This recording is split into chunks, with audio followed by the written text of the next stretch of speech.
going on, guys? This is the Magical Bro Transformation Podcast, episode 10. Today, joining me are the usual, I guess you could call them the usual crew, Mike and Juan. Hello. Yeah, we're together once again. Yeah. Mondo couldn't make it today because he had things to do. But supposedly. And we'll just continue on through it. But this episode is going to be about the anime Claymore. Woo! Yeah. If you ever tried to look up the sword on Google, I'm sure you've had a plethora of images of this anime. But before we get into that, how have you guys been? Good. I'm just here. I haven't really done anything at all. No, I think... I'm about to leave. Yeah, Juan has like a 3-hour trip ahead of them. And we what's the word? Not bribed, but we bitched him. We kept bitching at him until he came. No, that's not true. No, it's true. we were on our hands and knees, kissing his toes, and he was like, beg for me. And I was like, Juan, okay. And he finally decided to come. Mm-hmm. I guess that's what happened. Yeah, we're actually gonna record yesterday, but we ended up watching John Wick and eating afterwards, so that didn't end up going through because it got a little late, and we also had to. We didn't have to finish the anime that night, but I kind of wanted to since all three of us were just here anyway. Yeah, I just wanted to see the ending. I was like, yeah, let's get to it. Let's see why people talk so much about the ending. Why are people so? I wasn't sure of the actual reaction to the ending. We just knew that there was a reaction, and I was like, I wonder what it is that makes people, have some sort of, hate or love. I wasn't sure towards the ending, and we found out. We sure did, but let's get to that when we get to that. We won't save it for the end, but I guess we might save it for the middle or something. I don't know. But yeah, Claymore. This anime came out, I think it was in 2007. Yeah, 2007. Yeah. And the only reason that I'd heard about it was because one of my friends, Gabriel, was watching it week by week when it was coming out when we were still in high school. But other than that, I'd just seen like wall scrolls of it from time to time.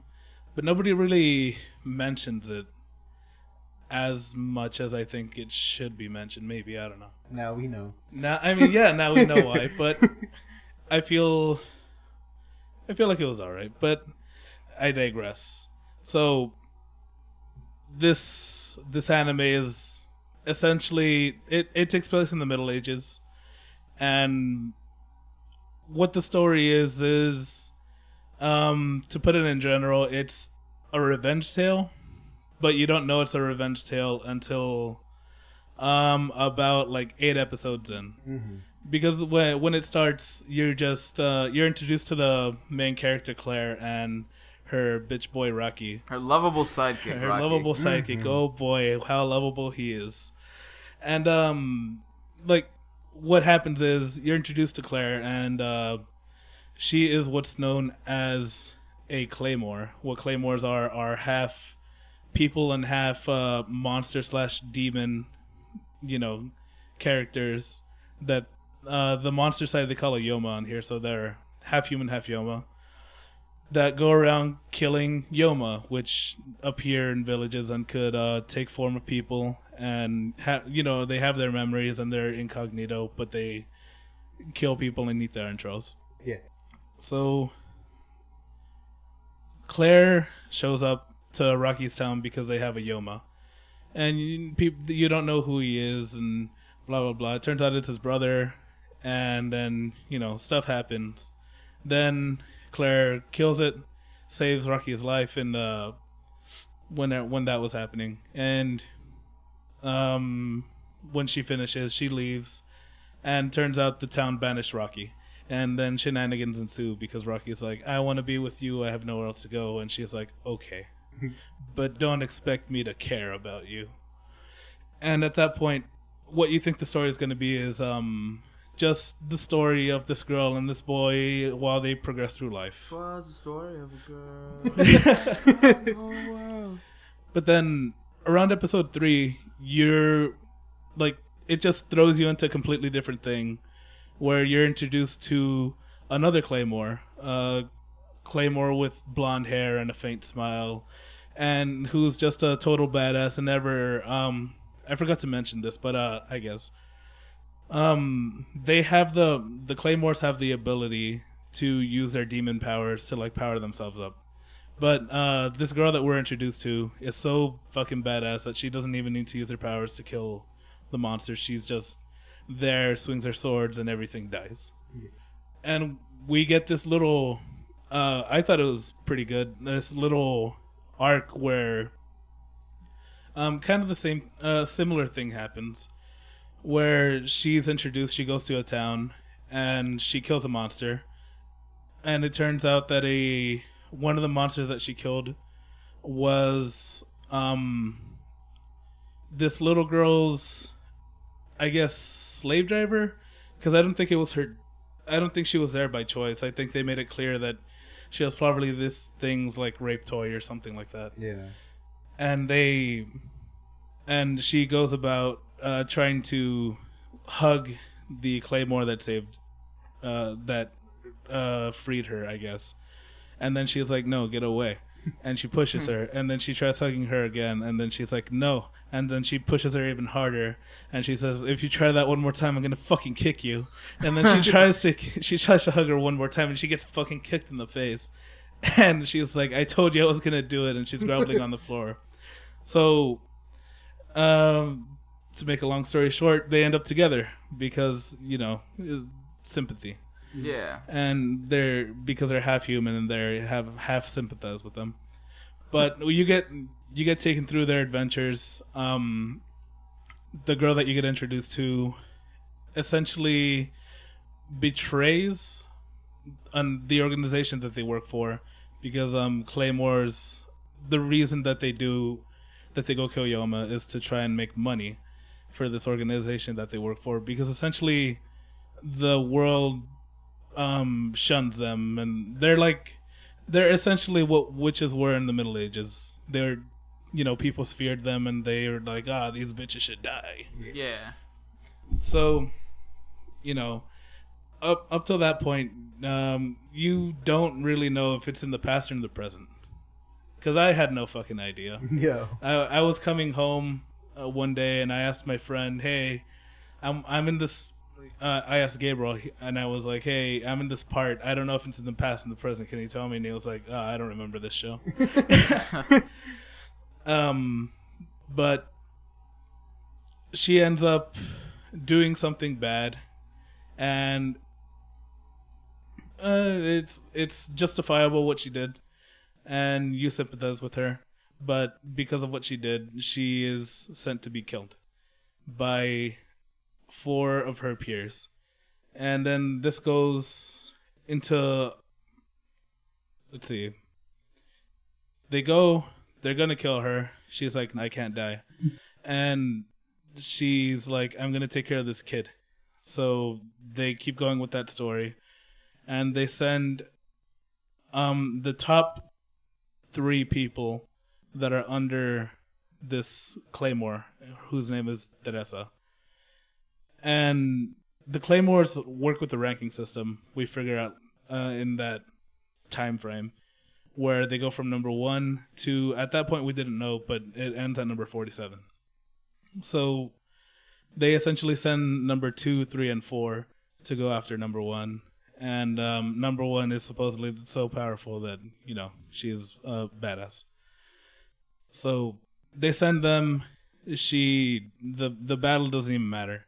Like it's just a wash. It's just a throwaway thing. And she's like, I'm not gonna kill you. I'm just gonna walk away. So she ends up going to.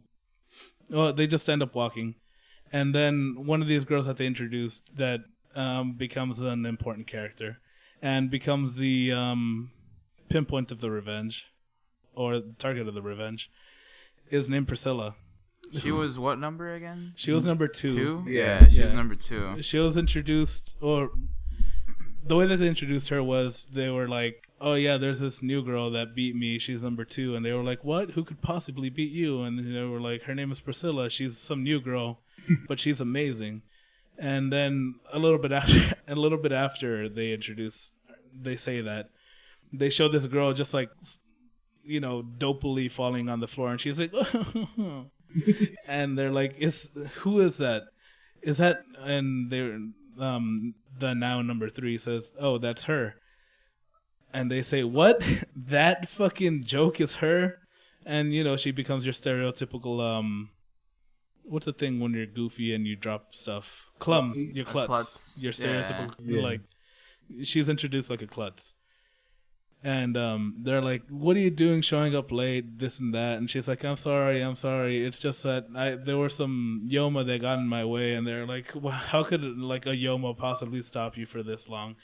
And then they turn to see where she came from. And there's a gigantic hallway full of blood and body parts that had like 50 or 60 Yoma in there probably. The thing with that is, like, even though she was strong, like, she still got like bent over by Teresa. Yeah, she got fucking like she was destroyed, and like she was gonna get let go, but she's like, nah, I don't want to lose, so she goes crazy and does the unthinkable and unleashes her Yoma power to right here where we're introduced to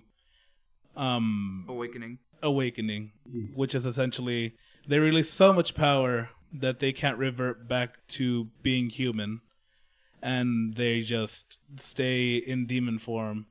And what usually happens at this point is somebody like chops their head off, as was introduced earlier on, but it wasn't important then. It's kind of important now.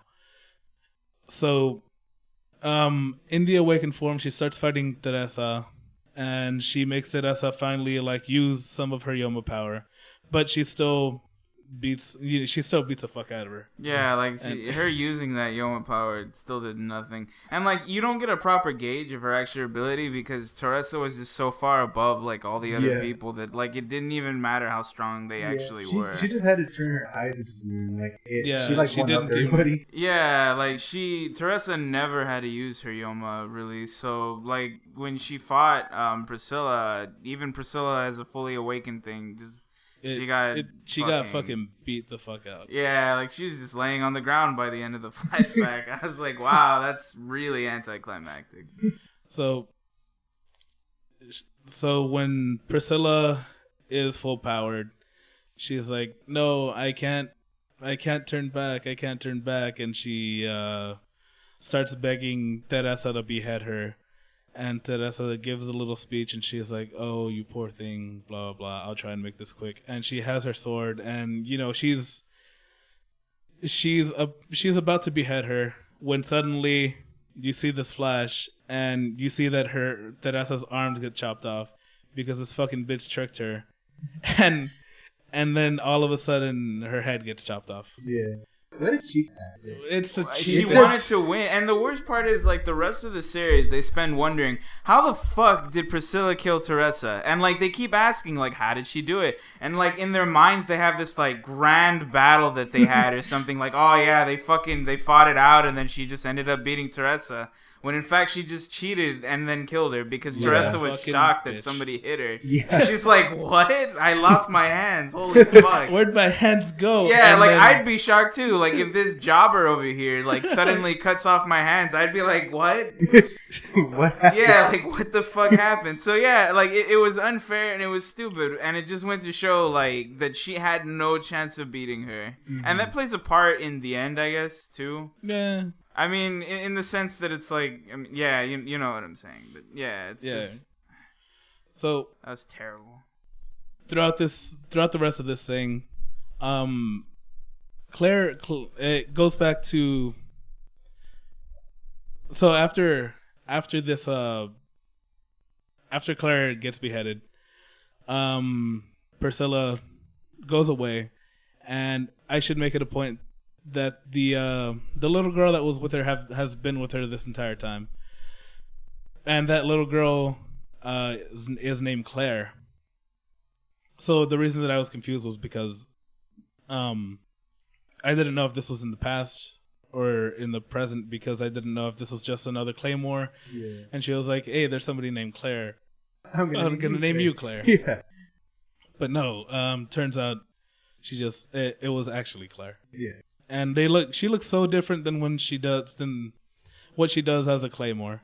She had brown hair, brown eyes, a little scrawny bitch. Yeah. And then as a Claymore, she has blonde hair, short eyes. The Silver eyes. a trait of the Claymore are that they all have silver eyes.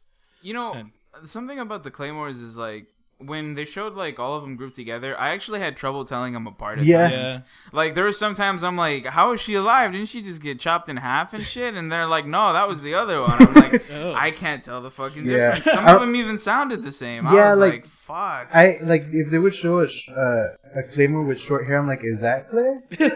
And then like they would show another one, like I was like, is that Claire? And then I was like, oh, Claire has bangs. That tells her apart from everybody. I think the only worst person is the dude that did Attack on Titan, the Shingeki. Could be like the entire like first arc of that thing was so hard to tell who the fuck was who. Like I kept thinking that guy Gene was like, I was like, did Gene just kill himself? Nah, Gene's over there. Did he just get fucking smashed by a Nah, dude, Gene's over there. I'm like, what the fuck, dude? I'm like, oh shit, Aaron just got killed. No, he's over here with his fucking sister. I'm like, I can't tell. I can't do this. But in the end, does it really matter? I guess it doesn't, because I don't like that series. And so Teresa gets beheaded. Claire's like, no, and she grabs Teresa's head, which then goes into essentially the origin of how Claire became a Claymore, which is that she took the head to a person in the organization and told them, hey, make me a Claymore. And that's different from the usual process because what they usually do is bring a Yoma. Yeah. Mm-hmm. And then they're like, make me a Claymore with this Yoma, and they infuse like the Yoma and the Claymore, person. Yeah. They never reveal the whole thing about what's underneath their outfit, do they? No, I was gonna ask. You want me to tell you? Yes, because I mean. Okay. I don't know. They kept teasing it. Yeah, like I don't know the exact details, and I guess they only did it in the manga. But what's underneath the outfit is actually like they have a incision like going straight down from here, like where their trachea is, going all the way down to like where like I guess the vagina would be actually. Mm-hmm. Like they have nothing there. Like it's. I think they're actually hollowed out from the inside, and I think it's like I forgot what it is. Like I don't remember if they have the head in there or not. You'd have to. I should have looked this up, but yeah, like that's what it is. It's just a giant incision. Like it's just there going straight down. Like they're. That's pretty cool. Yeah. Huh. Yeah. Okay. It's not bad. I mean, I wish they showed it. Then when Teresa was like freaking showing the guys that wanted to rape her the incision, why were they like grossed out and like some were like about to puke? And I'm assuming because disgusted. You can freely open the incision, and because she doesn't have a working she doesn't have a working hole down there. Yeah.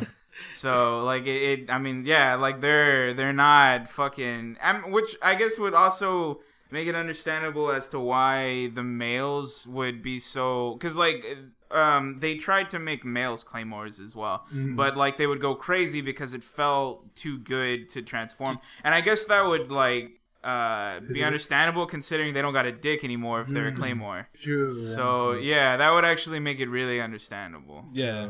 So the only way that they could get any pleasure is just releasing their awakening. Power. Yeah. So that makes more sense. But yeah, I don't know why they didn't like show that in the show. I guess because like they weren't trying to be that gory. But then some of the scenes in the show were like freaking beheadings and Here's the thing: this anime, it's another case of this anime came out while the manga was still being published. Oh, okay. Which is, I also kind of want to read the manga just to see if the ending is different. Because boy, oh boy. Yeah. So, I'll just glaze over this so we can talk about the ending itself and basically some other stuff.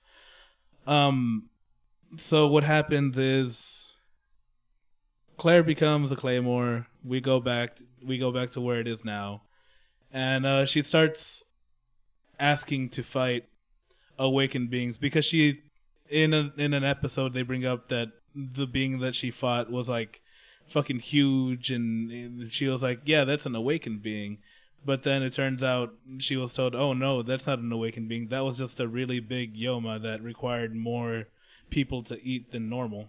Yeah, like the difference between regular Yomas and awakened is like awakened, you have to have been a Claymore to start off with in order to awaken. Because awakens are like higher than Yomas. Than regular Yomas. Mm-hmm. Yeah. They're beasts. Yeah. And you're introduced to this really strong monster and you're like, oh shit, they send like a little group of 4 girls.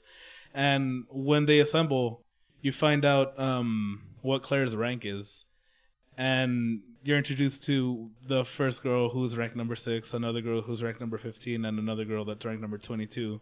And then they ask Claire what her rank is, and you find out she's number 47. She's the weakest of them all, and you're like, oh, that sucks. I thought you were so fucking strong. Because the show portrays her to be so fucking powerful. She is, and like I guess like over time you eventually see that the number system is just bullshit. Yeah. And they even like say it in the show. They're like, this number system really isn't unfair, is it? Considering some of the shit that she can do. And they were like, yeah. But they end up fighting this awakened Yoma, and they defeat it. And it turns out that all 4 of them have reached a point where they almost awakened. So they think that they're trying to kill them or something. And they think that the organization is just trying to get rid of them because the monster that they fought has previously killed everybody that was sent to them, who were most likely people that have almost been awakened. Yeah. So they leave, and Claire is like, I don't want it. I'm going to take care of Rocky. And she gets Rocky, and she gets asked to do another mission. But before that happens, they start discussing some stuff, and they're like, the girl that's ranked number 6 says, anybody above me, you guys will probably fucking get destroyed by or whatever. And she specifically points out the rank number 4, who's named Ophelia. And she says that she loves the sight of blood and this and that, and she's known to like attack the other Claymore that she's like paired with, but for some reason, she's still there, even though this is known. Yeah, hearing her name was actually what made me kind of click with me that a lot of their names are based off of witches, like actual witches. Well, I was gonna tell you this before, that Ophelia isn't a common witch name. Isn't it? Really? I thought it was part of the story, but yeah. No, you're talking about the weird sisters. Yes. Yeah, it turns out, because I was like, that makes sense, but the only other witches that I ever found named Ophelia, one was in a video game, and the other one was I think it was just a video game. Oh, okay. Yeah, then I guess I just thought of another. Well, like Juan said, but yeah. But to bring back her name, so I mean, Ophelia because of Hamlet, and that crazy bitch. So she's a crazy bitch. She was a crazy bitch. And turns out that I forget the language it was. I think in Greek, I wrote down Greet, but in Greek, Ophelia means help or serpentine, which makes sense. Which they overt to like so much in the anime, but we'll get to that. So she gets warned about her. She leaves. She's like, Racky, I did it, and they're like, yay. And they go about their thing. Claire gets another mission. She's like, cool. And then she shows up to where the mission's gonna be, and oh shit, it's Ophelia, just sitting there, and she's like, "Hey, how you doing?" And she instantly like attacks her and tries like testing her, and then fucking cuts off her leg. She cuts off her legs, and you're like, "What the fuck is going on?" And Rocky's like, "What? No!" And he tries helping her. And this whole thing goes about until,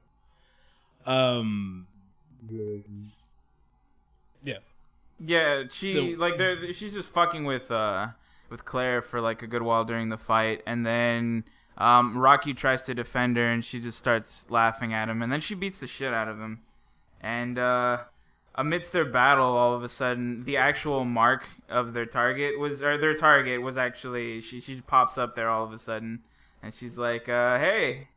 And this is the first time we're introduced to an actual fully awakened being, and it's this girl who's seemingly still conscious of her actions, and she's a tentacle monster. Of course. Mm-hmm.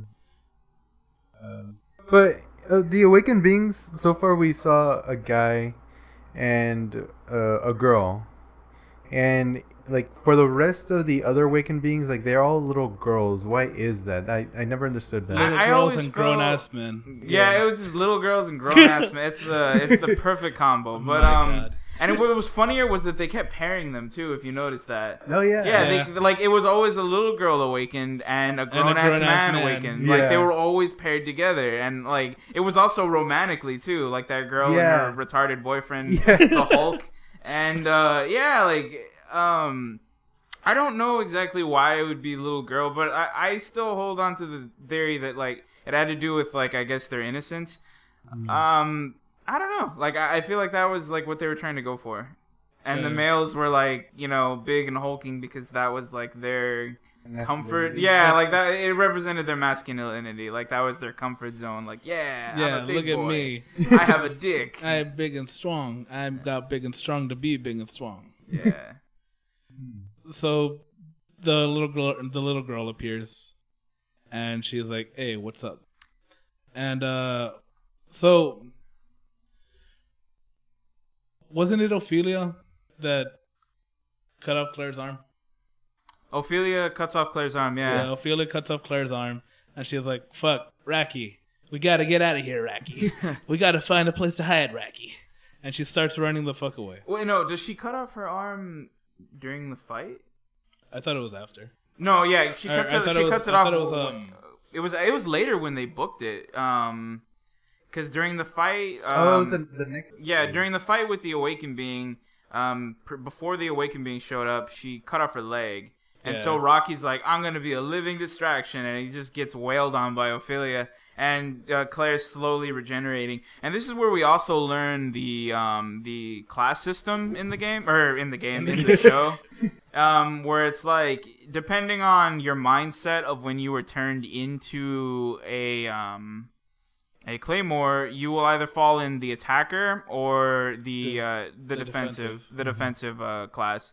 Defensive people have really shitty offensive capability, but they can regenerate like crazy. And then there's the offensive, who can do basic regeneration, which is like reattaching limbs and stuff like that. And they're all their points are in. They're like glass cannons. They're just all in offense and stuff. Yeah. But they can't really heal. Yeah, they can't really heal too well, and it'll take them quite a bit. I mean, they can reattach limbs though, so like, that's a bonus. And so yeah, we see Claire like desperately trying to reattach her leg, and Rocky's just getting the shit beat out of him. And then the Awakened comes in to save him, and then subsequently tries to eat him. And at this point, I was 3 Mickeys in. And so Nuny was starting to black out, and I was like, well, wow. I remember everything that happened. It's just that I was so disinterested in this part. Yeah, basically, it was pretty dumb. Like, what happens afterwards is like, Claire uses, because like she's being pinned down by Ophelia as the Awakened is like trying to eat Rocky, and she's like, well, you're gonna watch him get eaten. And so Claire freaks out. She releases her Awakened, like she uses her Yoma aura, and she fucking just books it. Like, she grabs Rocky and she just takes off with him. Like, she just fucking runs. Like, that's the only thing she does. She runs away. She uses all of her Yoma ability just to run as far the fuck away as she can. And this is also where you notice something weird with Claire, because Ophelia states that the amount of power that she released at that point in time should have made her an awakened being. Yeah. But she still looks fine. So Ophelia, much to her surprise, just watches her run away. And so Ophelia is left to deal with the awakened being, and she fucking destroys it. Yeah. So the following episode is just like you see Claire and Rocky, or right before that episode, Claire and Rocky, they just take off into the forest, and then they stop at a tree, and she's like, all right, you're going to go that way, and I'm going to go this way, and we'll meet again at some point. And apparently in the flashbacks, it keeps showing that they had kissed. She kissed him, and she's like, we'll meet again, little boy. And my little lolly. Yeah, and I was like, well, that's good. I don't like Rocky. I don't remember them kissing at all, and I mentioned it to both Juan and Mike, and none of us remember them kissing. But I felt like it would have been an appropriate thing, I guess. Well, I do remember. Juan remembers it happening. Yeah, because I don't. Because I don't know. I guess I was drinking, but I remember it. Well, Mike wasn't drinking. I was just sitting there watching it. I don't know. I do remember it though. But yeah, so they take off, and Claire's like, well, I'll be better off on my own, I guess. And then Ophelia hunts her down, and she's like, well, fuck, I thought you died. And there goes Ophelia cutting off Claire's arm, and she's like, rah, rah. Yeah, and then she tries to scramble for her arm, and it turns into mincemeat. No. What happens is she's like, all right, well, I want you to fight me with your power or whatever, and show me how you were able to do that shit you did just now. And she's like, all right, I'll fight you. And then she purposely lunges her arm forward to get it chopped off, and then reaches out for it and throws herself into the river that's nearby to make it look like she's dead. And Ophelia is having none of that. And she finds her down the river, and Claire's trying to grab her arm, and she's like, no. And she grabs her arm and then turns it into mincemeat, and that's the end of her arm. You can't fix that. That's the end of the arm arc. That's the end of the arm arc. And then she's saved by her by one of the girls that was sent to kill Teresa that was spared. Yeah, way in the back, in the past. It turns out she didn't actually die. As it turns out, all the girls that were supposedly killed, according to the reports by Teresa, were actually lived. Well, not all of them, but at least she did. She lived. The others were fucking dead, but she let her live. She's like, you'll do something. Yeah, I mean, all she did was cut off her arm, so I could see her staying alive. Yeah, so then you meet this chick who moves her arm so quickly. Super fucking fast. So quickly that it's like you can't even see it. Yeah, it looks like a force field. It looks like it's like a force field, essentially. She can climax in a second. Yeah, and then later in the show, you see that movement in action, and you're like, wow, this is really shitty quality. Yeah. And so Claire is saved by this chick. She passes out. She wakes up and she's like, ah. And then she's like, ah, my arm. Oh no. And the number 2 that saved her, I forget her name. Elena. The number 2 that saved her is like, hey, I brought you food. Here, eat this. And Claire's like, I gotta go. And then Elena's like, are you stupid? Eat this. So Claire stays, she eats it, and Elena's like, look, you're a little bitch now, because you can't eat. She cut off your dominant arm. I bet you feel like a little bitch, huh? You're going to stay here and you're going to train with me. And Claire's like, oh, okay, I guess if I can't, you'll probably kill me, so I guess. So Claire stays, and they trade for an elongated amount of time until Claire is all right. I feel like they were only there for a day or 2. Yeah. Elongated amount of time. I mean, I'm pretty sure in actual time it was at least a couple of weeks or something. Yeah. But yeah. Whatever. So it gets to a point where Elena's like, hey, you're pretty alright. And she cuts off the rest of the nub that Claire was missing. And she's like, what'd you do that for? And then she cuts off her own arm, and she's like, to give you this. To give you my... and there she stands with no arms. Fucking no arms McGee over here. She's like, okay, here we go. And I kept thinking, how the fuck is she going to defend herself now? What's she gonna do? How's she gonna I mean, I guess she could like jump and get fruit with her mouth or whatever. I mean, she's still really strong. I'm pretty sure she could still murder people with her feet. Like, yeah, but she's like, okay, you're good now. You took my arm. Go ahead. You go. Get on. Get out of here, you filthy animal. And then Claire leaves. And a plot point that never, or a plot hole, or just progression that we thought was going to happen because a character showed up to kill this girl, killed her, and, nothing came about of it. She just killed her, I guess. They could have left her alive. It would have been fine, but I'm assuming it happened in the manga, and they probably just didn't, they finished the show too soon, and they couldn't, string together shit. So Claire leaves, and she's like, all right, what'd I do? And does she head back to the same town where she met up with Ophelia? I don't remember, actually. I don't remember what town she goes to exactly, but I think it was another city because that's where... Yeah, I remember. She just starts looking for Rocky.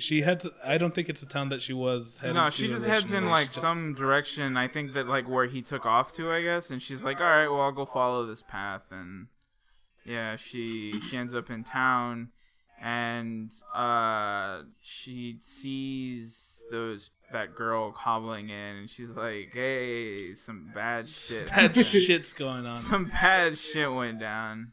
But I think before this, didn't she run into Ophelia again? As an awakened. Oh, that's right. We skipped all of that. Yeah, I mean, it wasn't too... Yeah, I remember it, but I don't... While Claire is training, Ophelia, she lost it because she got mad that she lost to somebody so easily.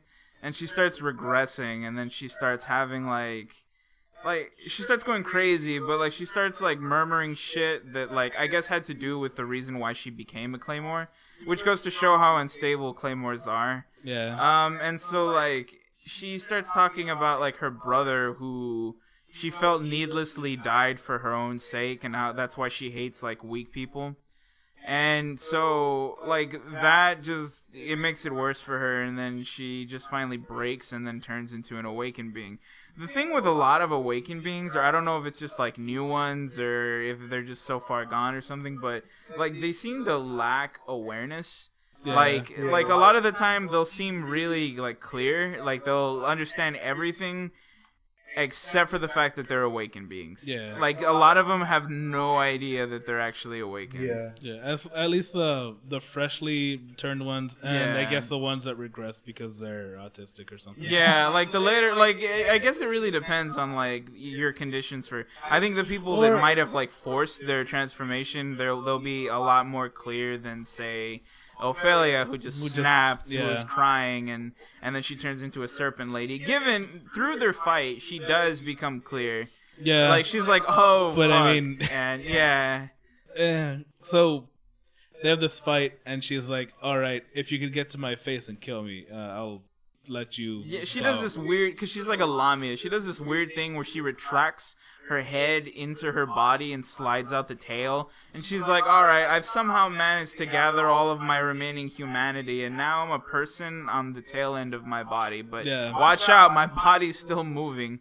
Ooh. So her try and hit me. So she's half human, she's just completely naked, on the tail end, talking to her while her body's still the rest of it's still a Yoma, so it's all crazy and got scissor hands and shit. Yeah. And it was funny because when she gives the challenge to Claire, she's like, she could have just dodged the body entirely and come straight for me. She's like, but I guess she really wants to prove something. So Claire starts using her newly found fast hands, and she Edward Scissorhands her way all the way from the very tip of the tail to the base of the body. And what was her name? Ophelia. Ophelia's just like, oh, you did it. Way to go. You win. And then Claire lets her kill her. And then she lets her kill her. And while she's dying, she dies much like Ophelia, she dies in water. And, she was a serpent, which is why they called her Ophelia, and all these stupid references. It's so dramatic. Yeah. She's like, oh, that's why I was smiling. He smiled because he saved me. Or something yeah, dumb. she finally got over her trauma in death. Yeah. Like the organization, what I understood at the end was like the organization just picks up these like super broken girls, and they're like, "You'll make a fine soldier." And so when Claire went with like Teresa's head, they're like, "Well, we've never done this before, but let's try it. We're gonna fucking try it. We're gonna see what happens." And so like I like this organization. They're like, what would be great? It would be great. And so yeah, I feel like with the numbering system, with all like with the powers, with the missions, I feel like this would make a decent game. And from what I've seen, there's been like a DS game, which I'm sure was garbage. Probably, Yeah. But I feel like somebody should try and make a game out of this, or something at least with like similar elements. Well, yeah. I mean, Bloodborne is close to Claymore because it's basically people that are like half monsters, half human, or they're regressing as they go along with the game. They're turning into monsters. So what you're telling me is Bloodborne stole the idea from Claymore. This very basic idea that anybody could do because it's throwing in some I mean, Shakespeare there's references. already a game, and like the game has H.P. Lovecraft references instead of Shakespeare, so. Yeah, I feel like H.P. Lovecraft is such an overly used like term. Not just term, but like I feel like his works are so overly used. I mean, yeah, it does make sense. I just feel like it's a way that people describe things because it's easier to grasp if you say like it's an H.P. Lovecraft type of thing. Or like it's a Lovecraftian type of which monster. I don't agree with. It's readily identifiable. The irony is if anyone's ever read the stories, he doesn't even describe them. He says they're so horrible that they're indescribable. Yeah, and that's what I come up with, and yet people come up with these images in their head like, oh, that would be indescribable. Yeah. While at the same time, like it's if you've described it, it's not. Yeah. Yeah. It removes the fear. Yeah. And like I don't know. I give Mondo the my H.P. Lovecraft book, and Mondo doesn't like to read. I'm surprised that he's ever read Harry Potter, and he loves the books. But I've actually read all of the Harry Potter books, and I don't like reading, and I don't like Harry Potter. Like I don't like his books. That's the thing. Like my family growing up, for some reason, assumed, oh, he's smart. He can read at a high school level. You know what? He loved Harry Potter. And like out of boredom and not having video games for some time, I was like, you know what? I'll read these books. Yeah. And then like I've learned this about myself where I will actually look at shit out of obligation. Like I'm like, well, I'm already this far in, or well, I mean, it's catered towards me, I may as well, or well, it has something that I might like, even though I won't like anything else, I may as well. Yeah. And but going back to H.P. Lovecraft, the other irony of it is, you know how we describe something as Lovecraftian. I mean, in we as in other essence, people, that should be indescribable. Yeah, and in H.P. Lovecraft,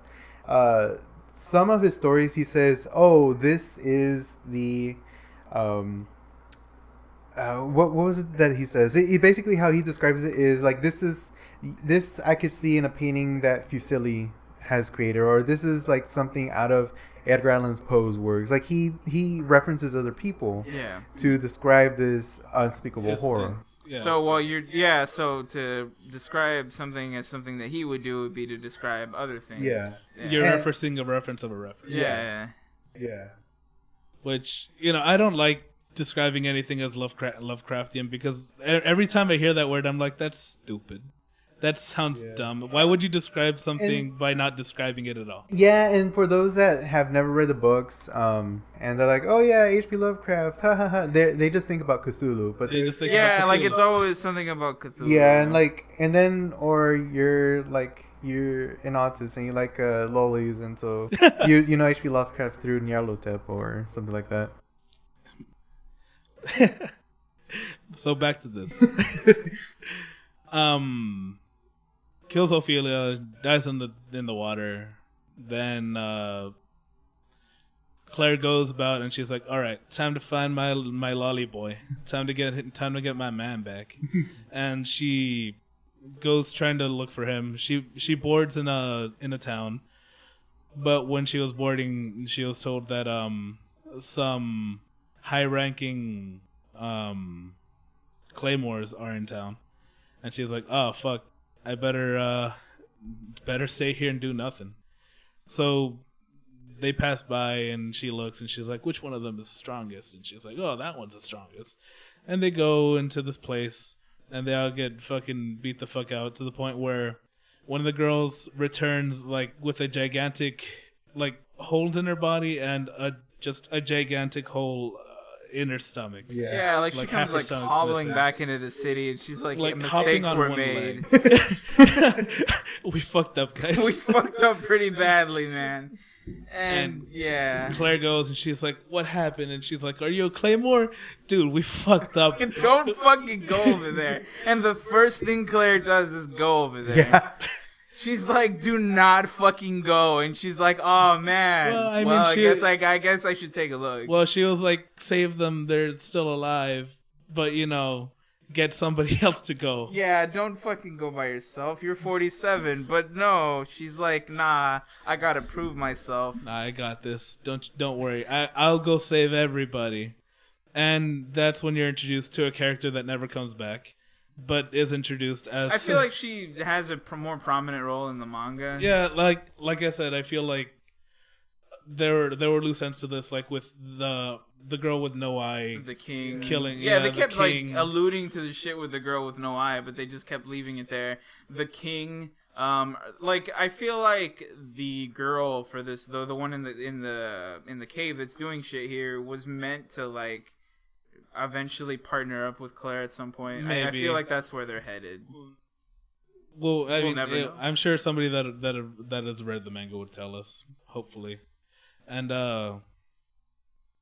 Claire goes, and because this part doesn't really matter, other than showing you that somebody... it introduces characters that follow her later. It introduces characters that die later, except for one. Well, no, yeah, that one that was like, "I'm not getting involved in this fight," and good on her, because fuck that. So you get introduced to another Lolly, and her slave, basically her lover, her lover kind of thing, guy, somebody that could, the only person that could take her. Yeah, they could take, and however you want to assume what that means, because that could be a lot of different things. Yeah, it could be power-wise, it could be sexual, it could be emotional. It could be completely platonic somehow. I don't know. Well, I mean, he seemed a little too stupid for anything. Let me describe this guy. So the little girl, she's an awakened being. She's described as like ridiculously strong, and she's paired up with this dude who's like torturing the members that were captured of that girl that was hobbling into town, and they're trying to force them to like awaken by like repeatedly torturing them. And this dude can pull spikes out of his body, and like he just impales them with it like repeatedly over and over until like they either die or they awaken. And so like this dude, at first I was like, he's just a regular Yoma, but he's also an awakened being. Yeah, he's an awakened being, and he's like, the way he was drawn and the way he looks like he's made of like rock or something. Yeah, or metal really, or something. Really strong rock or metal. Yeah, and like he can pull these spikes out of his body, and like his gimmick is like he's really fucking big. He has these spikes, and he's like almost impossible to cut. Yeah, because of how like thick his like outer layer of skin is. Yeah, and so like Claire goes in and she tries to like she goes in and she's like, "Oh shit, hey." And this dude, being the retard he is, gets stuck in his own cave, and he's like, I can't move. And so Claire starts like wailing on him, and she's like, she can't do shit to him, and he's like, "Man, that's pretty mean that you're like taking advantage of the fact that I'm fucking stuck here." And like he takes no damage from her, and like here we also see that like the whole class system, because this dude puts all of his points into offense. Like there's no defensive, there's no defense in this man. And yeah, like who was it that was? What was the girl's name again? That's introduced? Jean? Helena? No. Oh, the other one? The first one that starts off. Galatea. Galatea is number 4, 3, Number. or is it 6?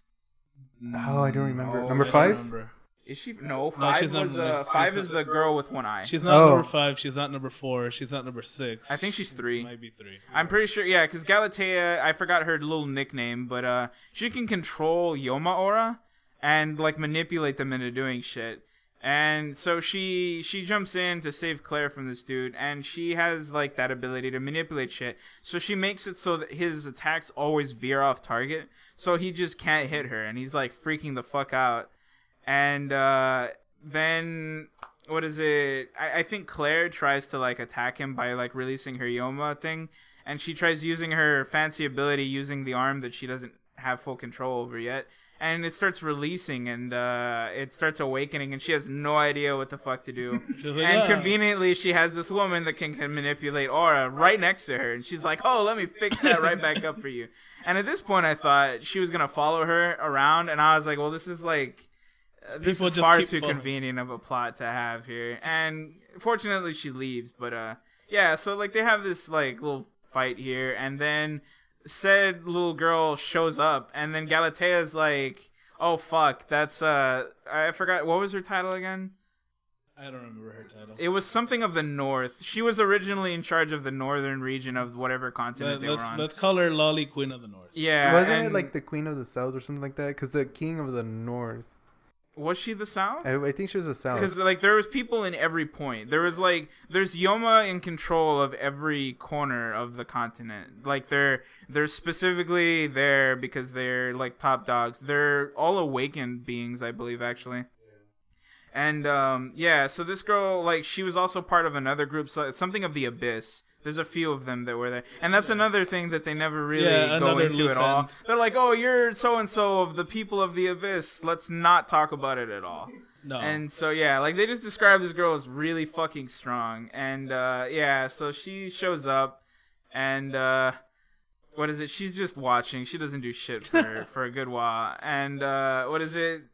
Galatea is like, "Well, we can probably beat him, but we need someone else's powers." She's like, "You know that girl that's downstairs? You gotta go save her." So Claire's like, okay. Yeah, and so she just runs off, and Galatea is like, "All right, well, I'll hold this guy off while you go talk to fucking Jean." And then Claire shows up at the bottom, sees she's a girl whose name is Jean.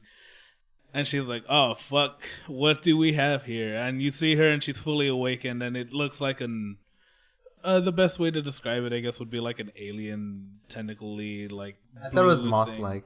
thing. Moth-like. Moth-like alien tentacles. Moth-like alien tentacles. was- Like it had wings, but they were made out of tentacles. Yeah, Which is a thing that weird. apparently people have here. Like I don't mean that like ironic. I mean like other people here have wings made out of tentacles. And she goes, and with the power of love, she's like, "No, you can turn back to Claymore. You don't have to be awakened." But Jean's like, "No, kill me, no." And then Claire hugs her, and she's like, "There, I saved you. Everything's better." I was like, this better not be a reoccurring theme. Now, this is the second time that this has happened in the show at this point, because earlier in the show, Claire was like, "No, I'm about to turn. I'm going to cut my own head off." And then Rocky goes and hugs her, and she's like, "No, I love you. Stop." He doesn't say that, but he's like, "No, don't turn. You don't have to do this." Yeah. So this is the second time that this has happened. And just so you know, there's a rule of threes. And I was hoping that it wouldn't happen again, but, you know. I guess the rule of threes apply to Dude, apply rule to of everything. threes is like it's consistent. I guess it's no like matter a how universal shitty it rule, is. dude. Yeah. So she saves Jean. They go. They're like, "Hey, we got her now." And Jean has like this cool ability where she twists her arm 21 times and like drills through things. It's so fucking weird. It's so fucking weird. But apparently, like it said here that she could only use it like twice. But then later on, she uses it like 5 or 6 times. Yeah, but, like you they know, have a battle and she's just like consistently she's doing just it. doing I it was and like, doing it. All right. But they go here. They end up beating the monster in magnificent fashion. Or they beat him, and Jean states that she's about to behead her. And then the loli says, "Oh, I can't let you do that." And then she turns her arm into a bunch of tentacles and, just holds down Jean, and she shows how fucking powerful she is. And apparently, earlier in some of the dialogue, the loli said that if they were able to land a single blow on her, she'd give them some information about something. So, while the loli's holding down Jean and not paying attention, Claire bludgeons her over the head with her sword. Or not bludgeons. She digs her fucking sword into half of her face. And she's like, "I guess I'll count that as a hit." And then proceeds to transform into this gigantic tentacle thing. And you're like, oh, there are a bunch of dojins about Claymore, aren't there? Like, it's like at various points in this, I was like, man, I'm sure people have done a lot of stuff with this. It was like Bible Black, but not sexual. Not sexual. Yeah. But she transformed and she's like, okay, this guy, his name is Ellis King, Silver-Eyed King Ellis of the North, or something. Is it Ellis or is it like Isley? There you go. I was like, I remember it was like Island Isley. Yeah, Isley. Yeah, Long Isley Iced Tea. And she's like, yeah, that's his name. And then she's like, deuces, and she just fucking vanishes. Like, I loved her because like her entire motivation was surrounded on just being like, she was just mad because like evidently this dude was like the king of the North, and like everyone stayed in their little corners and nobody did anything, and like apparently this guy just wanted to like stir shit up, or he just wanted more territory, so he's like, I'm gonna just start fucking with all the other territories. And so he goes to hers first, and he just starts fucking with her. And evidently, Isley is so powerful that all of the other Yomas and Awakened people are scared of him. Yeah. So when, like these, it's like Galatea asking her, like, why the fuck did you come over here and start, like, bothering people? She's like, I thought all of you guys agreed to just, like, stay the fuck away. And she's like, oh, well, yeah, this dude just came over here, started fucking bullying all the other Awakened people, and so we just got angry. And so they were trying to, like, come up with, like, an army of people. So they wanted more, she wanted to force more people to awaken to bring them into her army and stuff. And, like, throughout the fight, she kept saying she wanted Claire and, like, a few of them to, like, join her.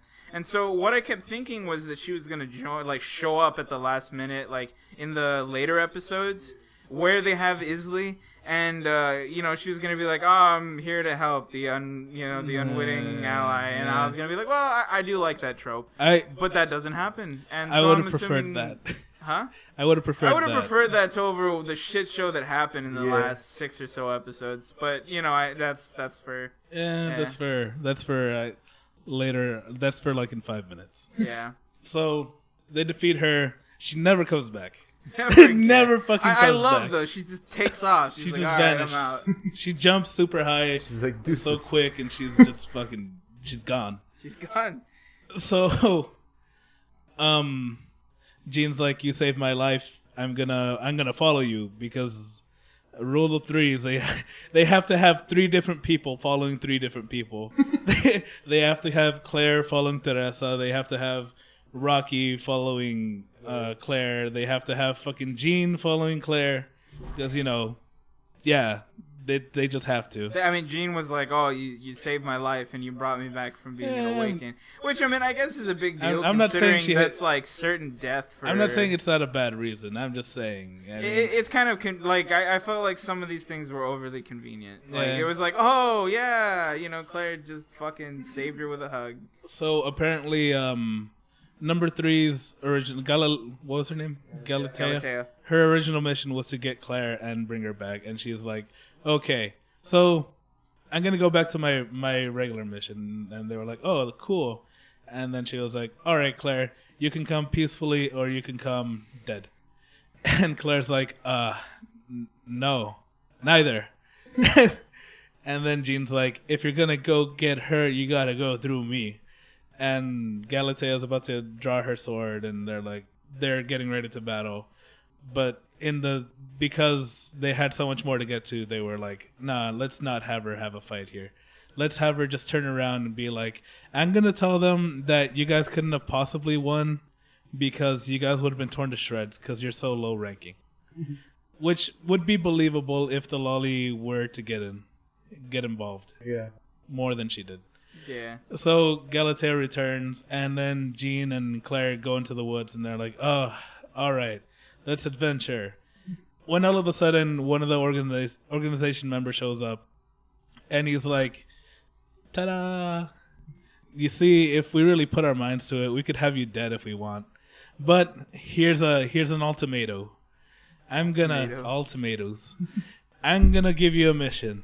Should you accept, you'll be pardoned. If you don't, you're gonna die.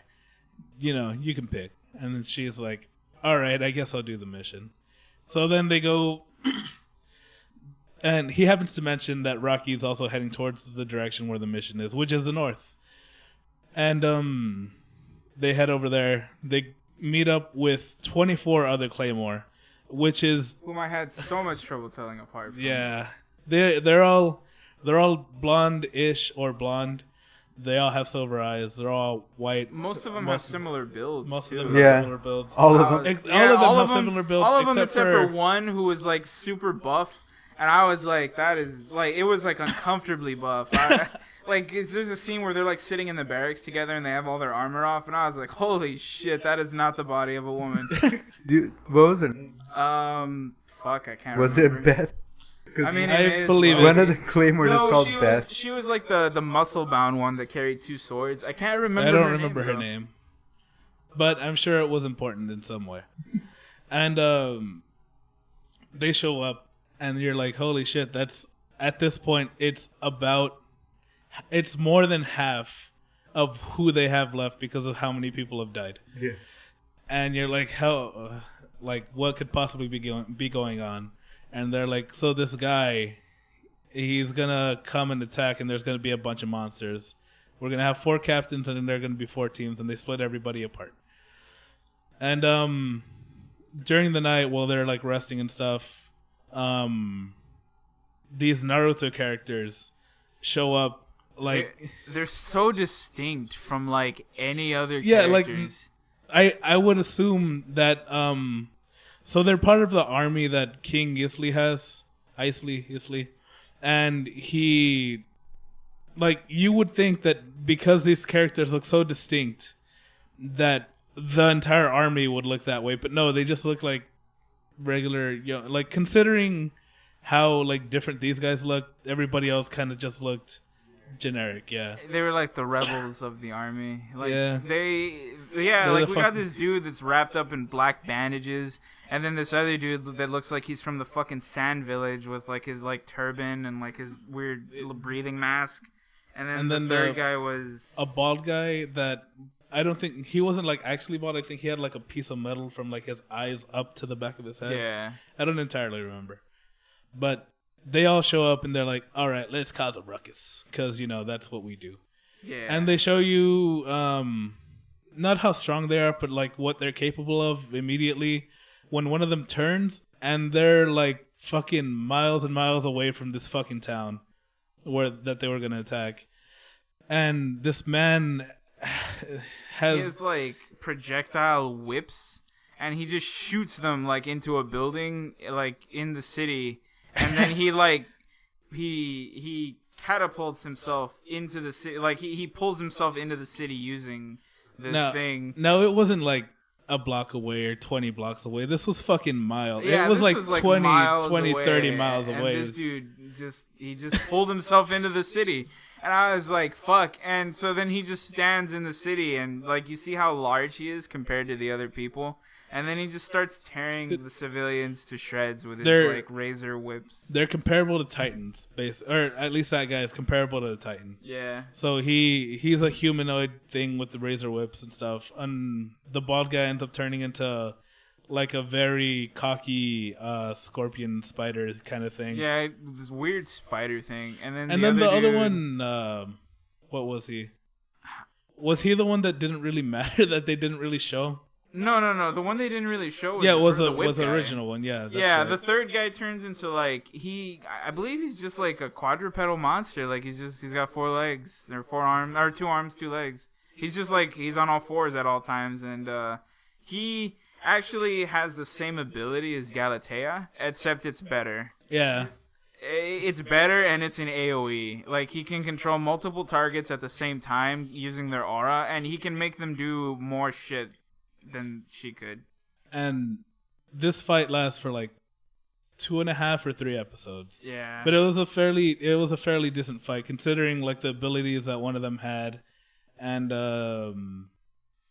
how fucking powerful the other guy was, or seemed to be, because he was like overly cocky, and he was like, And this fight happens. They win. A lot of them are hurt, but nobody dies. And then, during that battle, you get introduced to King Isley, who is just like on a horse, just kind of walking around. But the way that you get introduced to him is that, Raki, he goes past the city where Claire is. He's like farther north.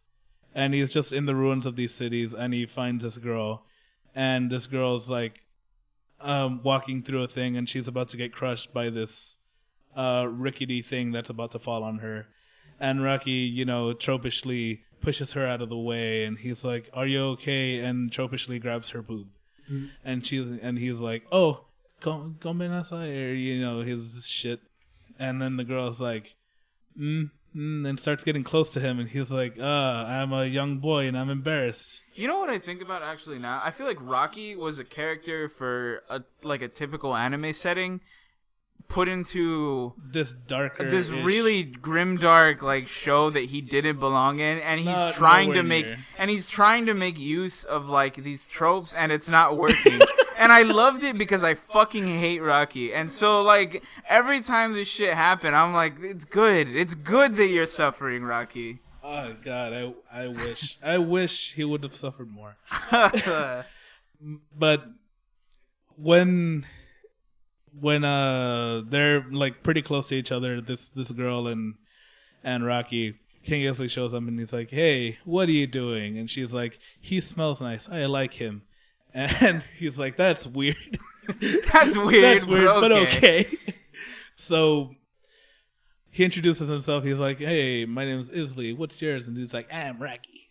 And then he's like, "Yeah, that's my little sister," or something like that. I forget what he calls her.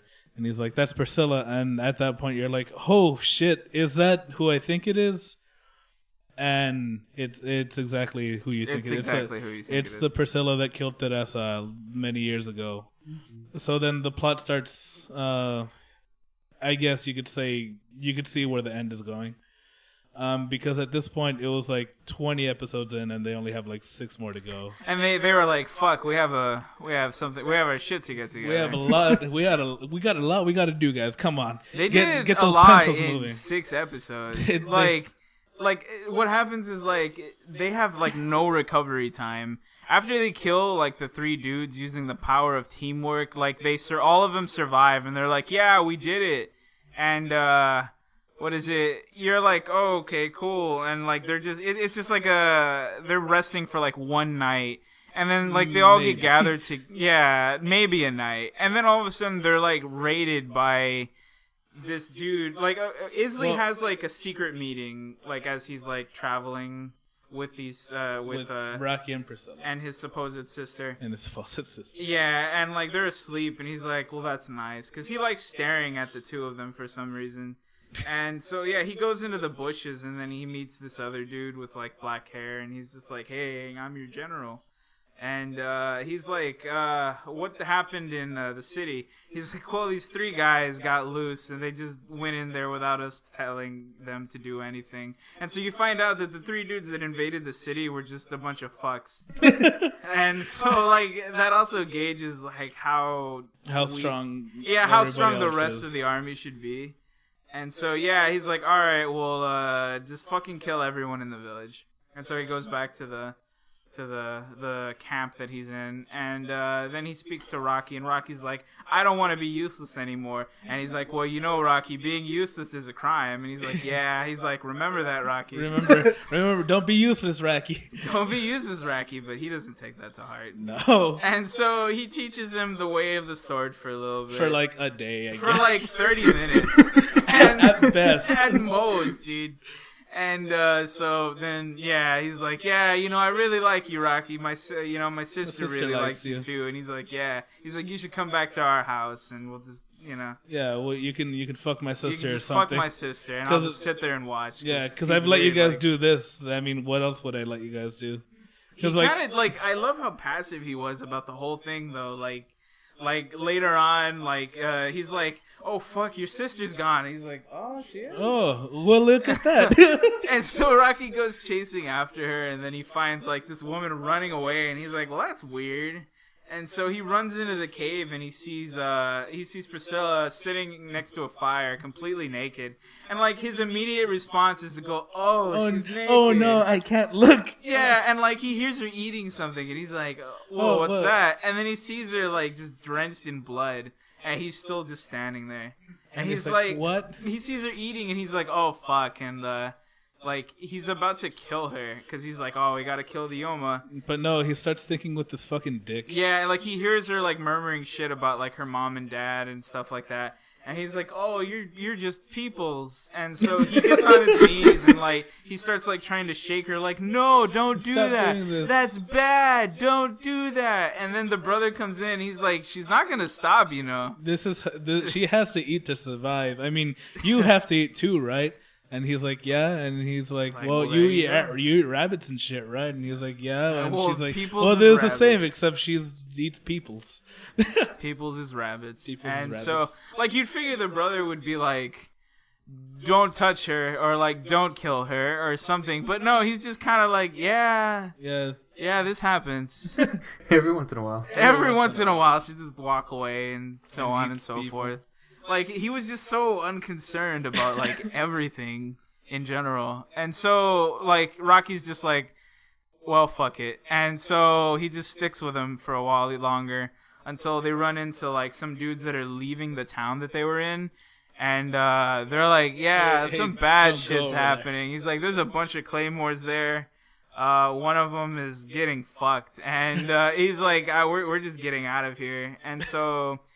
No, he mentions that they mobilized number 47, and so Rocky's like, "Oh shit, that's Claire." That's Claire. And so he finally decides, maybe I should go see how the person that saved my life multiple times is doing. And so he's like, "I'm sorry, I would love to hang out with you, but I gotta go." Yeah. And so the brother, who I thought was going to be like, "Nah, stay with us," he's going to be like, "All right, see you later." All right, bye-bye. And then he tells his sister that, too, because he's like, "Are you worried about Rocky?" And she's like, "Yeah." And he's like, "Don't worry, we'll see him later. We'll see him later. So in between this time, you're introduced to the army, who is 27 strong, and that's already more than the fucking Claymores that they have there. And they're 27 strong. They have the general, which would make it 28, and Isla and Priscilla, which would make it 30. If they were to, like, interfere in any way. So, the army shows up, and they fucking start No, they don't start fucking instantly kicking the shit out of everybody. But they start, like, kind of putting up a fight. Yeah, they were doing pretty good. They were doing pretty alright. And then, the general's like, "All right, that's enough of this fucking shit show." Yeah, because like I think it was like they managed to kill 5 of the Yoma, and they only killed 3. It was Claymore. 3. Yeah, they managed to kill 3 Claymore and 5 of the Yoma, and he's like, "Well, I don't like these odds," and so he's like, "I'm just gonna go ahead and fucking shit stomp them." So he showed like. The entire army fucking disappears, and they're like, "What?" And then this guy just walks in, and they're like, "What the fuck is Pretty Boy McGee doing over here?" And he's like, "Hey, I'm here to kill you." And they're like, "Oh, okay." And he just like he's very calm about the entire situation, and then he just turns into his awakened form, which is The only non-patchwork or weird-looking Yoma, like, awakened I've seen in the show, like, he doesn't have some weird tentacle shit. He's literally just an anthropomorphic black lion. Yeah. He's Leomon. He's fucking Leomon, dude. And he's just really calm about everything. And he's like, I'm gonna kill your generals.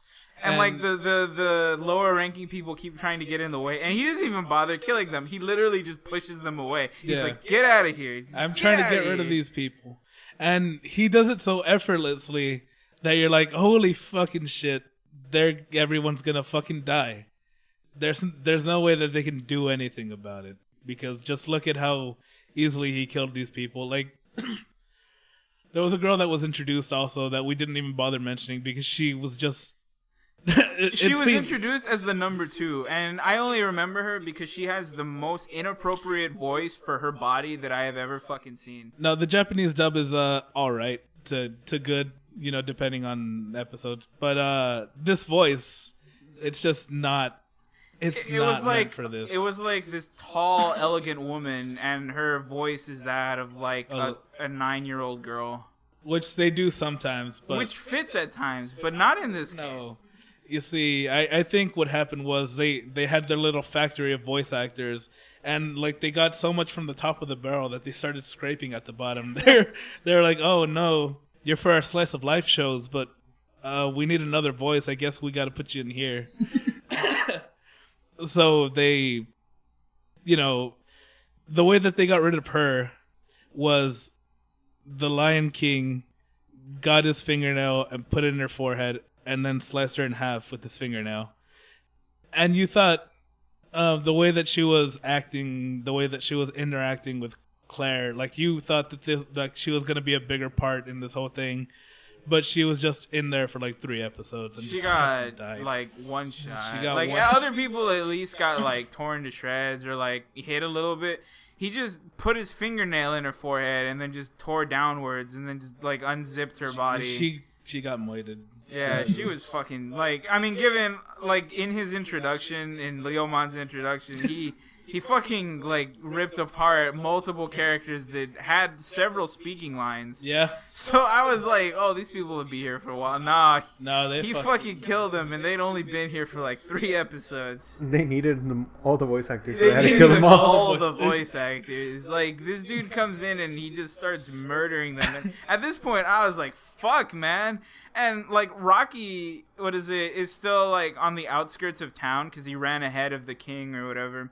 And which is funny because like at the pace he was going, the king was literally right behind him. Yeah. He could have just kept going with him and everything would have been fine. They're probably like 10 minutes away. Yeah, they were like 10 minutes behind him at most. And so yeah, like he's running through these ruins and like everyone's getting fucked up and all that's left is was she number 3?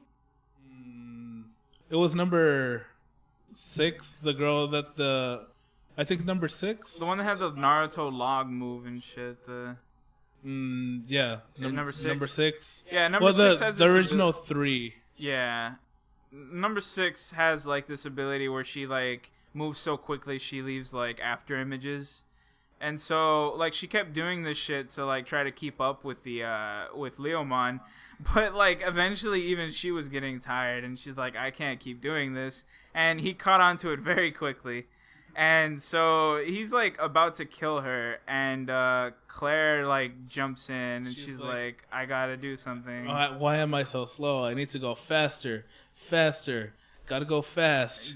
Gotta go fast. And like the thing with like awakenings and how Yomas work or like awakening in general is like it's fueled based like solely on your emotional state, and so like her desire to go faster, how do I put it? It like manifests physically. It determines how your awakened state happens.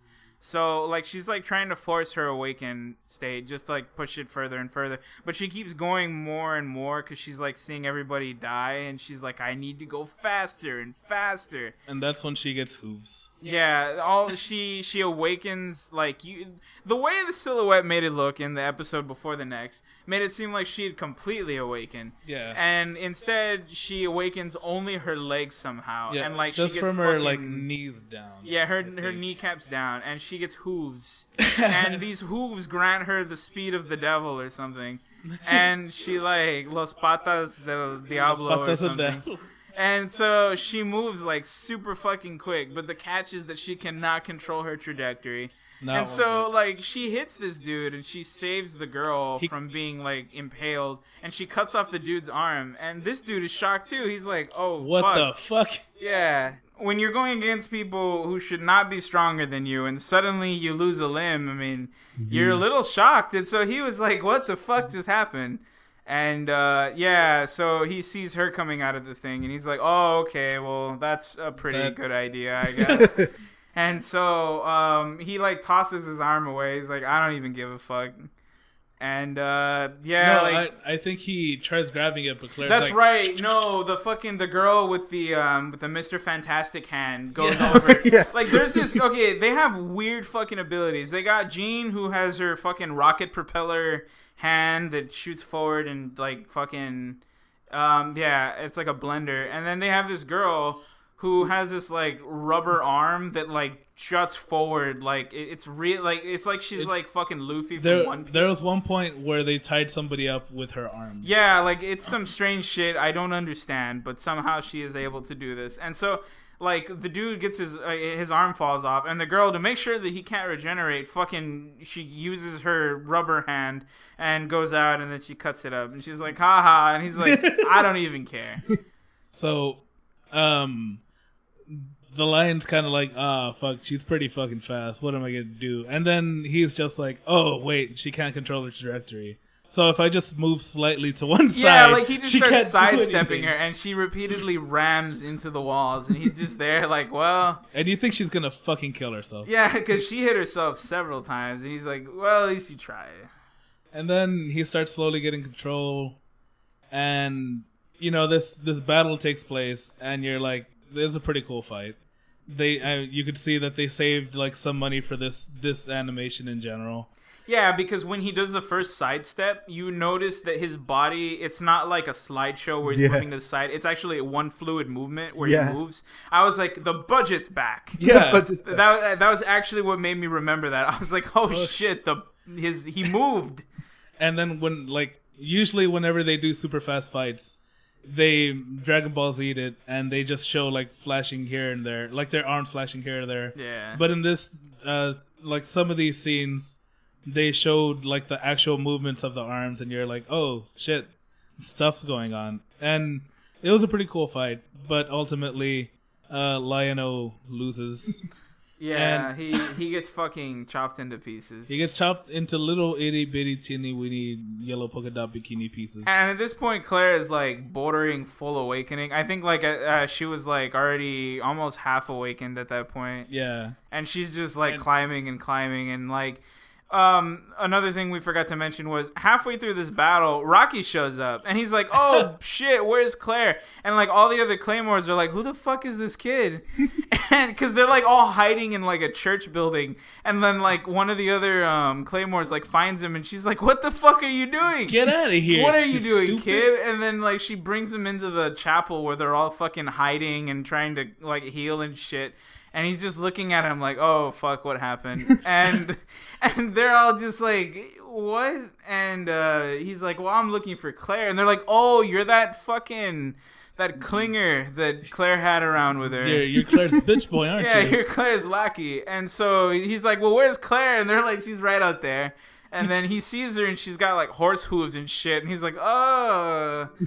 And this causes him to begin uncontrollably crying. Because, of course. Because, you know, this is how he solves things. And so he gets into a corner and begins to weep.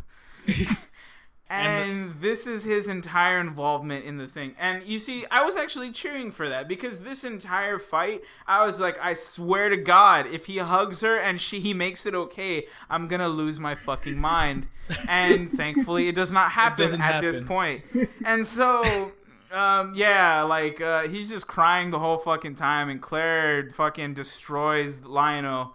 And what is it? They're like, oh fuck, we have no one to control her. And all of the people inside the chapel are scared shitless like, because they're like, if she awakens, we're all dead.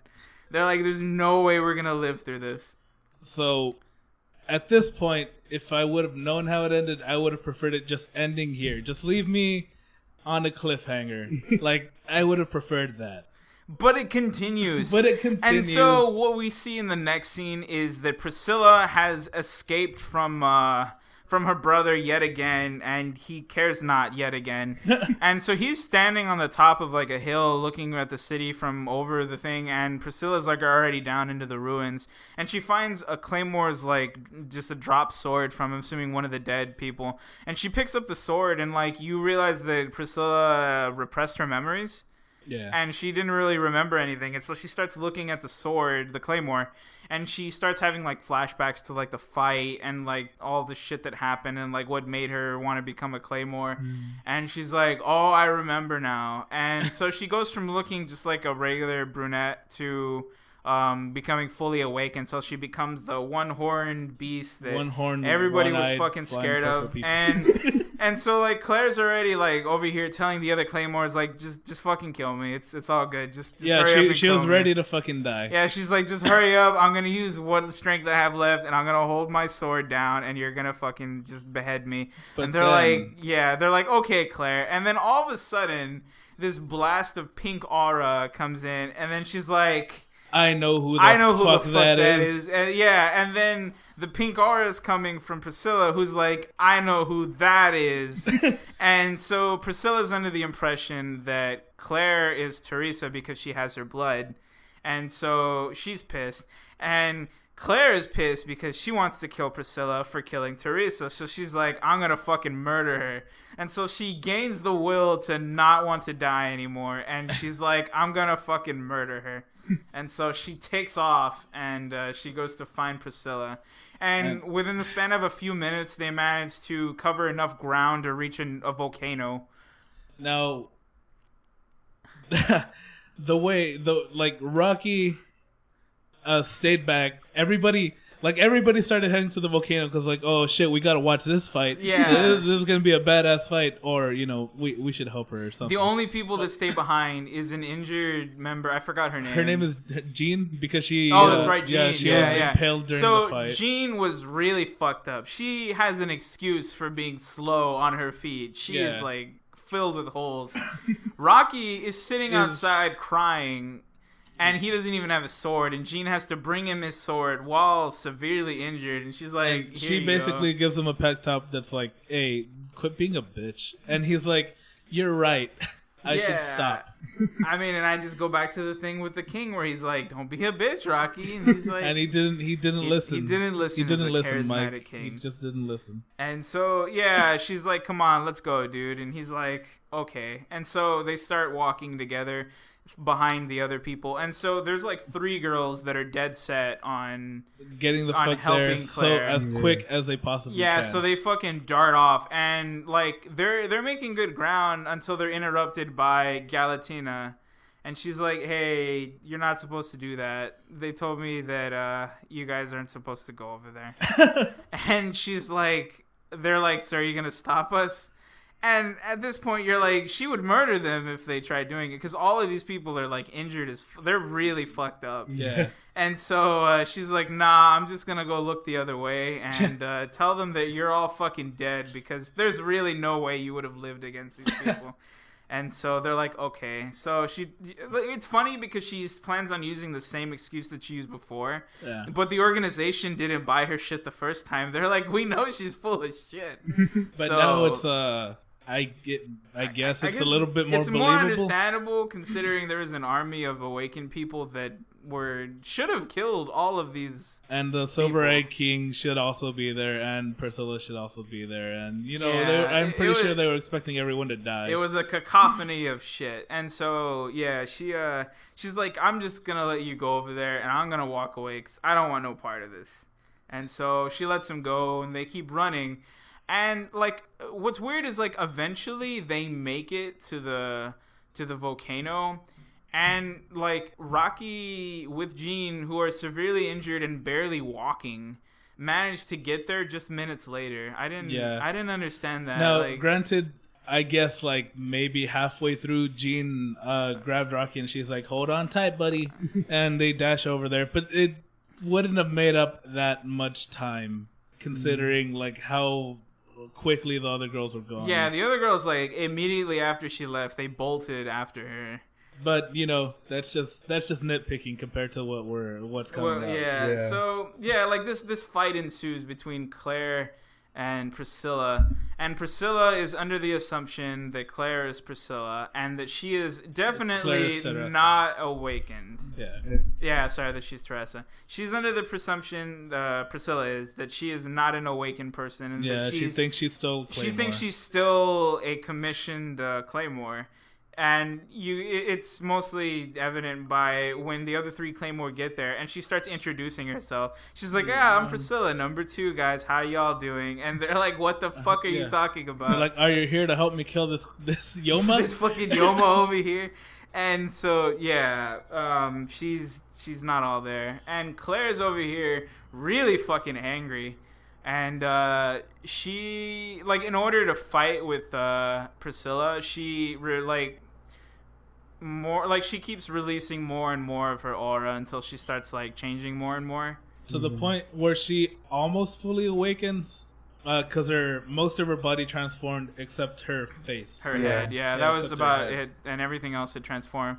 She looked so terrible though. Like Claire's design as a Awaken was really bad, and I don't know if it's just like I felt like they were trying to send a message with it to be like that she is a patchwork of different things. It does make sense because her arm was different from her right arm was different from her left arm. None of her body had any symmetry to it except for the legs. Yeah, man, those legs were fantastic. The legs were they were horse things. But yeah, like she grew wings that were made out of like blade thingies, and they weren't matching, and like they looked weird, and like her arms looked weird, like everything looked off. And like I said, I believe it's because of that, because like she was like her being was made up by different things and different people. Yeah, both figuratively and literally.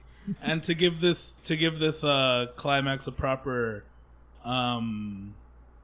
what's the word I'm looking for? Reaction it deserves. Priscilla dies. So anyway, Claire is turning, and she's like, I'm about to well, go. No, Priscilla doesn't die. Yeah, she gets knocked out of her form. That's right. She gets knocked out of her form. And, Claire almost kills Priscilla. And then Priscilla reverts to being a little bitch. And then she's about to do the finishing blow and be like, finally, my revenge. Then Rocky is like, no, stop, no. And he fucking hugs her. He runs up he does what I didn't want her to do. And he's like, no, Claire, if you killed her, you'll be just like her. And he hugs her. And I was like, I swear to God, if this fixes it. Because she's like, I'm already turning. It doesn't even fucking matter. And she's just going to murder Priscilla. They almost fucking saved it. They were so close to saving this entire fucking show when Claire tells Rocky, no, get away from me. I can't control it anymore. And then you see her blade wings just like stab into Rocky, presumably. And then it cuts to black, and you're like, yes! At this, I was actually cheering. I was like, yes! And then it shows Rocky falling to the floor, and he's like, whoa, I just barely dodged that. And I was like, no! And it turns out Jean pushed her out of the way, and Jean was like, I can't let you do this. You helped me turn back from an even worse state. I'm sure you can do it. And the dialogue in this was unintentionally funny because like she's like, Jean, no, just get away and you can go heal and you'll be fine. And she's like, Claire, I'm already mortally she's like, wounded. Claire, I'm already mortally injured. And like it shows like the blades are just like pretty much going through everywhere. Her. And she's like, I'm I'm fucking dead. I can't save myself. What do you expect me to do? Go die somewhere else? And so I was so angry because Rocky could have fucking died, and Rocky was such a poorly done character. Like there's a line between like wanting to like being that character that'll slowly grow up and learn to be responsible and understand. And they could have made that character after, like, when they split off. I thought that he was okay, and he was gonna come back a little bit wiser. And I felt like the show would have needed a longer time skip. And I understand why they didn't do it, but like everything felt so fucking rushed. Yeah. And Rocky had no development it felt like he regressed over time. Yeah, like, he did. Like he turned from like a 15-year-old boy to like a 12-year-old over the span of all the episodes, and I was like, "Fuck, man!" And like I knew it was gonna go the way it did when like in the aftermath, Claire's fine. And the king shows up, and they're like, "Well, what do we do with Priscilla?" And she's just sitting there naked, like usual. And like the king's like, "Hey, I'm just gonna go ahead and take her." And I'll see you guys later. Yeah, and then he's like, "All right, Rocky, I'll see you in the future." And that's the end of it. And like I know what they're alluding to, but it's like I don't fucking like Rocky. I hope he dies. Yeah. And like the worst part is like I'm assuming the manga will have or had a time skip at some point, and Rocky becomes some sort of badass or something. But fuck Rocky. Or I don't think that actually happened at all, because when I was trying to look some stuff up, it never it mentioned different pairings, just like I mentioned, Jean, Claire, Teresa, Claire, Rocky. When I looked at the pairings there, the third pairing was different. Like it didn't happen that way at all, and like they didn't mention Rocky again. They mentioned two completely different girls. Well, that's good. I hope he dies somewhere. Hopefully. I hope he dies somewhere. So I can only hope that the manga is that much different. Like I fucking hate it. Like I genuinely feel that he was a character that belonged in your regular anime that was put into an anime that was not a regular anime, or like not regular, but like an anime that was not in that theme. And so like he's trying his typical power of friendship shit, which did work at times, but did not work in the cases in which he tried to use it. Yeah. And God, this show was so okay/good until that ending, and when that ending happened, that just dropped it. I was actually interested in the show. Yeah. And then, like, despite the fact that I hated Rocky, at first I was like, but, like, I got somewhat invested in the show. And then it has to go and do this. Like, for me, I started watching it, and I thought, oh, there's just going to be, A, B, C. And then they introduced that little arc of Claire's past, and I got more invested in it, and I was like, oh, I'm more interested. And then it kept going, and I was like, oh, I like this. I genuinely like this. I was really hyped by the time it showed her awakening to fight the Lion King. Yeah, that was. I was like, that's cool as fuck, dude. Like, and Rocky's nowhere in sight. That's cool. And then, during the fight, like, Rocky shows up, and I was like, fuck. But then he's just crying in the corner, so I was like, all right, cool, this can still happen. And, like, the show, like, I'm angry because the show had so many chances to save itself, and it chose not to. Like, it chose to go down. It wasn't even a generic ending. It wasn't even, like, something that, like, you could expect of a typical show. It was just a bad ending. It was just a bad ending. Yeah, I would have preferred, like, a bittersweet thing, or just, like, kill Rocky. Just kill Rocky. Just go full heal. No, like you could have killed Rocky and then healed over the trauma from that, or gone the opposite, killed Rocky and then go fucking crazy, and then it's like anything could have fucking happened, or it could have been Claire does not he can't stop her. He's okay, like he ends up alive, but she takes off in her full awakened state, and then he has to hunt her down later. Like there could have been so many different ways they could have done this. No, I think it ended. I'm pretty sure it ended. It's fairly sure old. Yeah. I don't know, because the pacing and everything that the show has, it feels like the manga isn't that long. So that like when they try to do it like volume by volume, it just doesn't translate as well, because it looks like they just rushed everything. I felt like what the issue was that like it was still, like he said earlier, like it was still ongoing at the time. Yeah. So what happened was they were trying to work with what they got, and then they ended up with like just ending it like. Yeah, they had to come up with an ending, because the manga at that point didn't have an ending. Okay. As far as I know, it could have been like maybe halfway. It could have been a Full Metal Alchemist thing where it was nowhere near done, but they were like, let's make this an anime. Yeah. The thing with that was that they rolled with that in Full Metal Alchemist, and they still came out pretty good.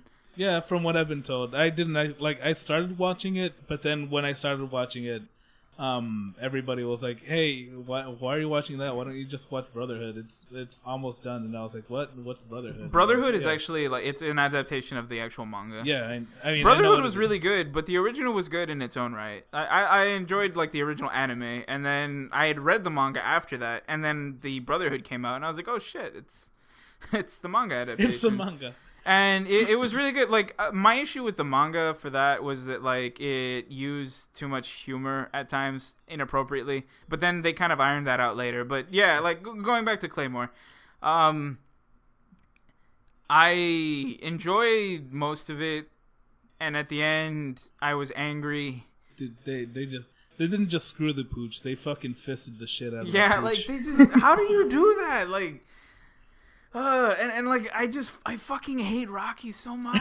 Like I don't know if I should be as like hateful towards him as I should, but I fucking hate him. Like he was such a little bitch. Like it's telling when the most passive character, who's also a villain, is telling you, "Don't be a bitch, Rocky." Don't be a bitch. Like I love the king. He didn't show up very much, but I loved him because he was so fucking relaxed the whole time. Like he was like murdering people and everything, and he was really chill about it. And he was actually willing to put up with Rocky. He was like, "You know what? You can just stay with us. It's okay." But he was just, "Don't be a bitch, Rocky." And another thing, they gave us a maybe glimpse of what the king looks like, and he looks he's another character that looks completely different when he's awakened. Yeah, he's supposed to be like the first Claymore or something like that, and his arm, like his awakened state, like all the other awakens we've seen, they look like your typical monsters. Like, you know, that one dude had like stone skin or whatever the fuck. This dude has fucking armor. Like his awakened state, he literally looks like a knight in armor. Now, I really enjoyed like some of the stuff in here. Like, you know, I thought the Claymore each have symbols on their sword that they're given, and you know, if you don't look into it, you're like, oh, that's cool. I wonder how that happens. But when you look into it, it's a dumb reason. But you know, I like the fact that they did that, and I also enjoyed the fact that I fell for it. I thought that Teresa and Claire were like some kind of mythological reference, like they were some kind of god, and I was just like, oh, I probably just don't know of it. It's probably like some kind of pieces, you know, rip off thing. I thought their number system was based on fucking the Greek system, because I thought Ophelia's symbol was Phi's. Yeah, and it was just 4. And it turns out, it's 5. It's 500. 555 apparently. Yeah, whatever. That thing. But it turns out that they made up a bunch of their like the mythology in that show and shit, which is pretty interesting to me. Which is nice in itself, because that, I mean, you know, you work on the like it's creating the world. Yeah, it's world building, and it works. Yeah, and I'm not saying the studio themselves did it, but like the creator. The creator did it. And if it continues on in the manga, I'd be more interested in that, just to see like how far they took it, like how much they actually created in the span of whatever amount of volumes that they have, as opposed to 26 episodes. But going back to the symbols, so Mike was curious, I was curious, Juan was curious, so I ended up looking up how do they actually figure out what symbols that they get. And apparently in the manga they actually explained that Claire tells Rocky that when a warrior is given a rank, they also give them a symbol, and that symbol represents their name in some way. It just, like, the actual quote is just that the symbol represents our name and becomes our mark. So when I found out that it was just like their letter with a bunch of like lines, I was pretty let down. But it's pretty cool that he still explained it, and it wasn't just some random shit happening. Yeah, and that they went out of their way to like create that in their own little world. Mm-hmm. Yeah. And you mentioned like some of the names, like Ophelia and all those. There's another one, Galatea. Yeah, she's actually from the Greek myth, where this sculptor creates a statue, and I think this is a story. It's been a while, but he's so in love with the statue, and like he wishes for him to be alive, and so the gods grant that wish and makes the statue alive, and her name is Galatea. I vaguely remember that story. I've seen like references to that, but I haven't actually heard that story. Like there are some other things with the Jean where, with Jean and Claire and some of these other names that I wrote down, but they're not really that significant. The only one that I was like, that's cleverly stupid is Maria, which means rebellion in Hebrew, apparently. Media. Who was a rebellious one? Who was number 6? I was like, yeah, I'm just here to rebel against the organization. That's why I got so high ranking. But another thing I wanted to bring up was the music in this was a lot better than what I expected it to be. The opening was good. The opening was good. I liked the ending. It had really good orchestrated music.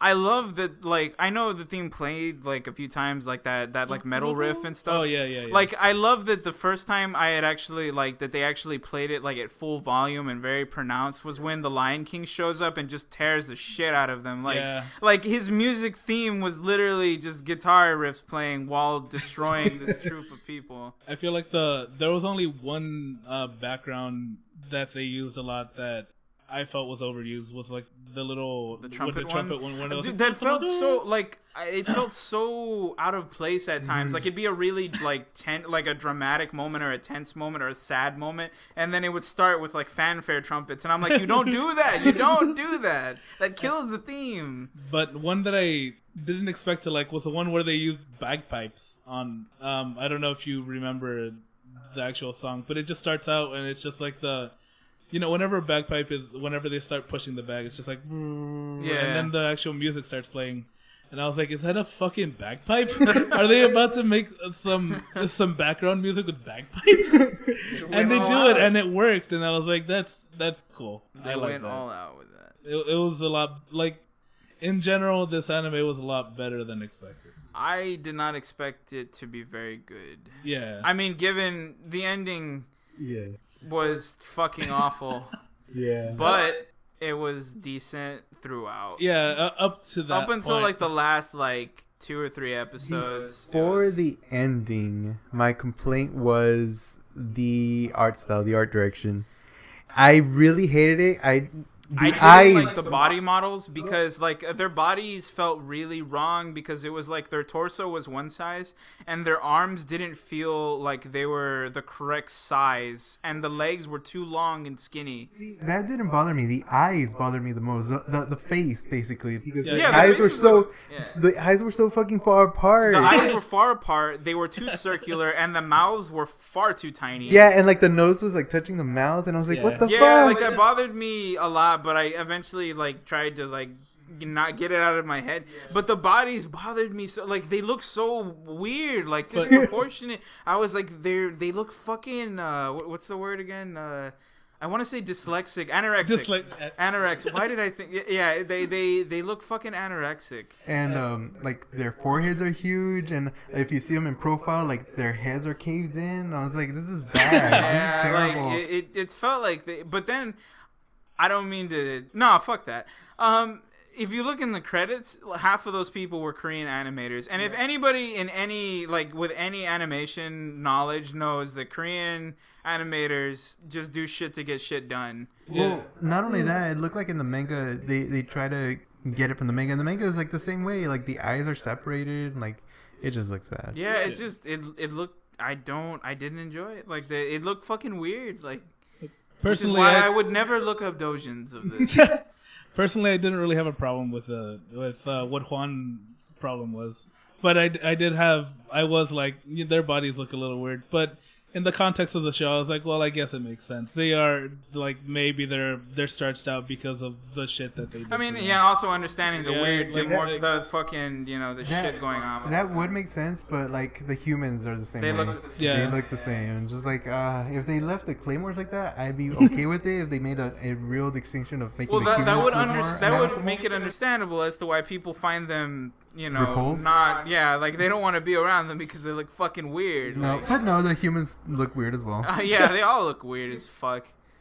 So yeah, the art style left something to be desired. I mean, not the art. The music was good. Yeah, the music was good. The art was.